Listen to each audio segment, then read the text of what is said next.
ہم چائے پینے کے لیے کھوکھے پر رک گئے۔ یہ غریبانہ چائے خانہ تھا۔ آپ کو عموماً اس قسم کے چائے خانے سڑکوں کے کنارے، اندرون شہر کی گلیوں، محلوں، چوکوں، بازاروں، منڈیوں اور بسوں اور ٹرکوں کے اڈوں پر ملتے ہیں۔ یہ گندے اور بے ترتیب چائے خانے ہوتے ہیں، لیکن ان کی چائے، ان کی دودھ پتی مثالی ہوتی ہے۔ لوگوں کو ان کی باقاعدہ لت لگ جاتی ہے۔ لوگ سارا دن یہاں گزار دیتے ہیں۔ یہ نہ آئیں تو ان کے آرڈر آتے رہتے ہیں اور چائے خانے کا چھوٹا پورا دن انہیں چائے سپلائی کرتا رہتا ہے۔ میں نے جوانی میں ان چائے خانوں کی کامیابی پر خاصی ریسرچ کی تھی۔ مجھے اس کی 4 وجوہات معلوم ہوئی تھیں۔ پہلی وجہ ان کی پتیلی ہوتی ہے۔ یہ سارا دن پتیلی دھوتے نہیں ہیں۔ پتیلی میں ایک کے بعد دوسری، تیسری اور 20ویں چائے بنتی ہے۔ کثرت استعمال کی وجہ سے پتیلی کے پیندے اور دیواروں پر جلی ہوئی پتی کی تیب جم جاتی ہے۔ یہ جلی ہوئی پتی ان کی چائے میں ایک خاص خوشبو، ایک خاص ذائقہ پیدا کر دیتی ہے۔ لوگ اس ذائقے، اس خوشبو کے عادی ہو جاتے ہیں اور یہ اس خوشبو، اس ذائقے کے تعاقب میں بار بار چائے پیتے رہتے ہیں۔ چائے بنانے والا اگر پتیلی بدل لے یا یہ غلطی سے دن میں پتیلی دھو لے تو گاہک فوراً اعتراض کرتے ہیں، چاچا چائے کا مزہ نہیں آیا، آج چائے کس نے بنائی تھی؟ دوسری وجہ چائے کی پتی ہے۔ یہ لوگ برانڈ چائے کے بجائے کھلی پتی استعمال کرتے ہیں۔ یہ پتی تیز ہوتی ہے، اس میں کیفین کی مقدار بھی زیادہ ہوتی ہے اور اس کا ذائقہ اور خوشبو بھی مختلف ہوتی ہے۔ لوگوں کو یہ خوشبو اور ذائقہ گھر کی پتی اور چائے میں نہیں ملتا، چنانچہ یہ چائے خانوں کی چائے کی لت میں مبتلا ہو جاتے ہیں۔ تیسری وجہ دودھ اور چائے کے ابال ہیں۔ یہ لوگ تازہ دودھ خریدتے ہیں۔ یہ دودھ سارا دن ہلکی آنچ پر گرم ہوتا رہتا ہے۔ دودھ پر بالائی کی موٹی تہ جم جاتی ہے۔ یہ لوگ بالائی کا چھوٹا سا چھلکا چائے کے کپ میں ڈال دیتے ہیں۔ ہلکی آنچ پر پکنے کی وجہ سے بالائی اور دودھ میں بھی ایک خاص ذائقہ آ جاتا ہے۔ یہ چائے کی پتی کو 6-7 ابال دیتے ہیں اور ہر ابال پر پونی یعنی چائے چھاننے والی چھنی اور پوے یعنی چائے اونڈیلنے والے ہینڈ کپ سے پتی کے پانی کو پتیلی سے باہر نکالتے ہیں اور دھار کی شکل میں دوبارہ پتیلے میں پھینکتے ہیں۔ اس عمل سے چائے کے پانی میں آکسیجن کا اضافہ ہو جاتا ہے اور یہ آکسیجن بھی اس میں ایک خاص ذائقہ پیدا کر دیتی ہے۔ ہم گھروں میں عموماً چائے کو دم دیتے ہیں، جبکہ یہ لوگ دم دینے کے بجائے چائے کو پھینٹتے ہیں اور عمل کا یہ فرق بھی چائے میں فرق پیدا کر دیتا ہے۔ اور آخری وجہ مسالہ ہے۔ چائے بنانے والے لوگ چائے میں مسالہ بھی ڈالتے ہیں۔ یہ مسالہ ان کا خفیہ نسخہ ہوتا ہے۔ یہ لوگ چائے میں دار چینی، سونف اور بھنگ کا ایک آدھا پتا ڈال دیتے ہیں۔ یہ بھنگ کے پتوں کو خشک کر کے پیس لیتے ہیں اور یہ سفوف چائے کی پتی میں ملا دیتے ہیں۔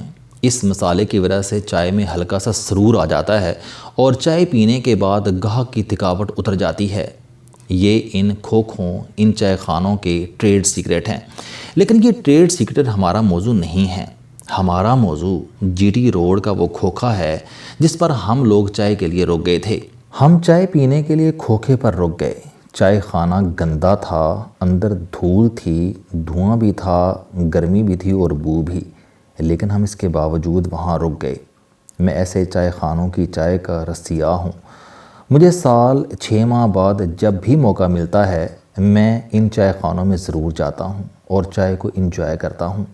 ہم 4 لوگ تھے۔ ہم نے چائے منگوائی اور بیٹھ کر انتظار کرنے لگے۔ گرمی اور حبس تھا، ہمیں پسینہ آ رہا تھا۔ میں نے ٹیشو پیپر نکالنے کے لیے جیب میں ہاتھ ڈالا، ٹیشو پیپر نکالا اور چہرہ صاف کرنے لگا۔ ٹیشو پیپر نکالتے ہوئے 50 روپے کا ایک نوٹ میری جیب سے نکل کر فرش پر گر گیا۔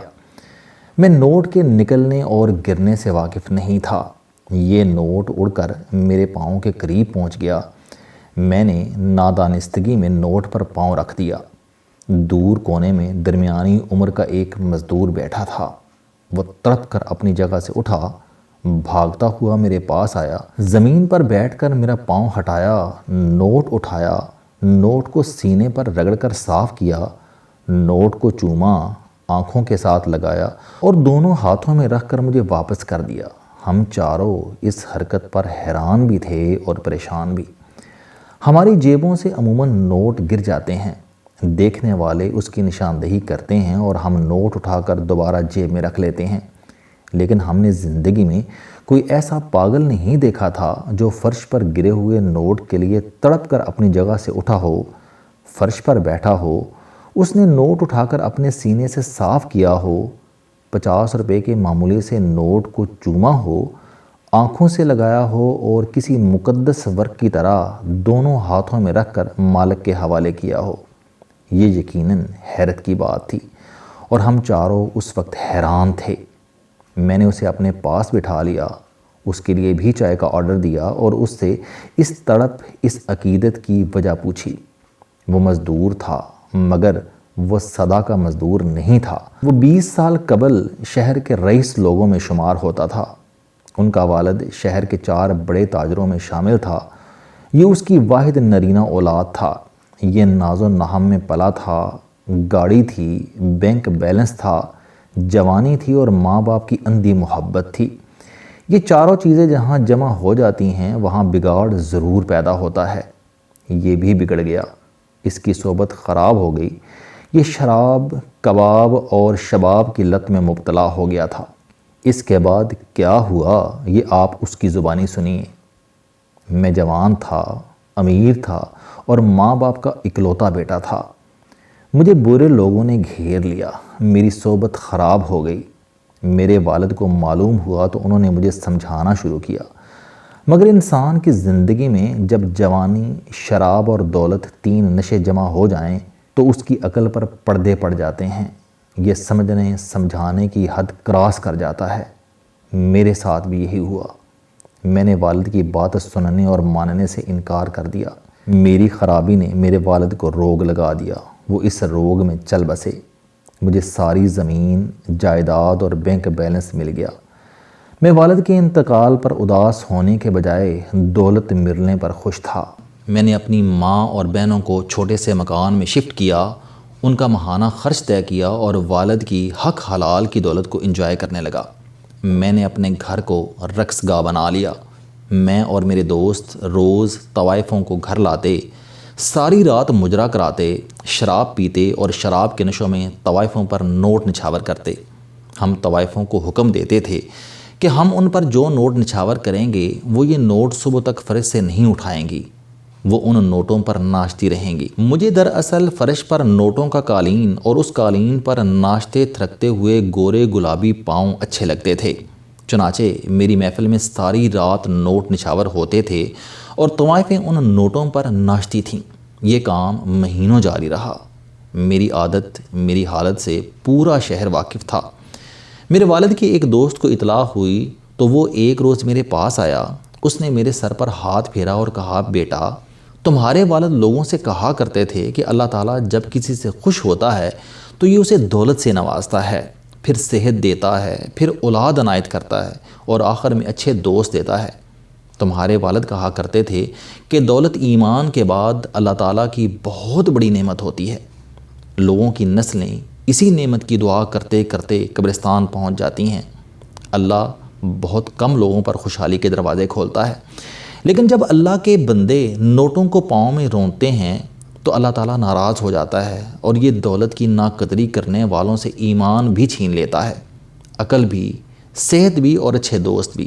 والد کے دوست کا کہنا تھا کہ تم نوٹوں کو طوائفوں کے قدموں میں نچھاور کر کے اللہ کی بڑی نعمت کی توہین کر رہے ہو، تم تباہ ہو جاؤ گے، تم سنبھل جاؤ۔ لیکن میں اس وقت نشے کے گھوڑے پر سوار تھا۔ میں نے ان کو یہ کہہ کر روانہ کر دیا کہ آپ مجھے میرے حال پر چھوڑ دیں، آپ اپنے بچوں پر توجہ دیں، یہ روز دوسروں کے گریبان پھاڑتے ہیں۔ وہ چلے گئے۔ میں نے اپنا معمول جاری رکھا اور میرے دوست طوائفوں کے قدموں میں نوٹ نچھاور کرتے رہے۔ ایک دن اس غرور کا نتیجہ نکل آیا۔ میں نے نشے کے عالم میں گولی چلا دی، ایک طوائف ماری گئی، کیس بنا، میں سزا سے بچ گیا، لیکن میرا سب کچھ چلا گیا اور میں اب فیکٹری میں مزدوری کرتا ہوں۔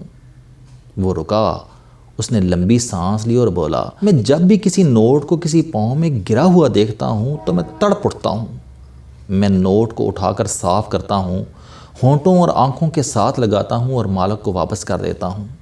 کیونکہ میں سمجھتا ہوں کہ دنیا کا جو بھی شخص نوٹ کو پاؤں میں رونتا ہے یا رونتا ہوا دیکھ کر خاموش رہتا ہے وہ تباہ ہو کر رہ جاتا ہے۔ اس نے ایک اور لمبی آنکھ کھینچی اور بولا، چودھری صاحب یہ بات پلے باندھ لیں کہ مجرا کرانے والا کوئی شخص امیر نہیں رہ سکتا، یہ تباہ و برباد ہو جاتا ہے، کیونکہ یہ اللہ کی نعمت کو گندی عورتوں کے قدموں میں رونتا ہے، اور اللہ تعالیٰ کی ذات اپنی نعمت کی یہ تذلیل برداشت نہیں کرتی۔ السلام علیکم، آپ اسٹوڈنٹ ہیں، کوئی جاب کرتے ہیں، کاروبار کرتے ہیں، یا پھر آپ گھریلو زندگی گزار رہے ہیں۔ اگر آپ اپنی زندگی کو بدلنا چاہتے ہیں تو اس چینل علم دوستی پر آپ زندگی میں کامیابی کے لیے جاوید چودھری صاحب کے موٹیویشنل، سوشل، سیلف ڈسکوری سے ریلیٹڈ اور صحت سے متعلق بے شمار کالم سن سکتے ہیں۔ میرا دعویٰ ہے کہ یہ چینل آپ کی زندگی بدل دے گا۔ اس چینل کا مقصد اچھی باتیں معاشرے میں پھیلانا ہے اور اچھی بات کو دوسروں تک پہنچانا صدقہ جاریہ ہے۔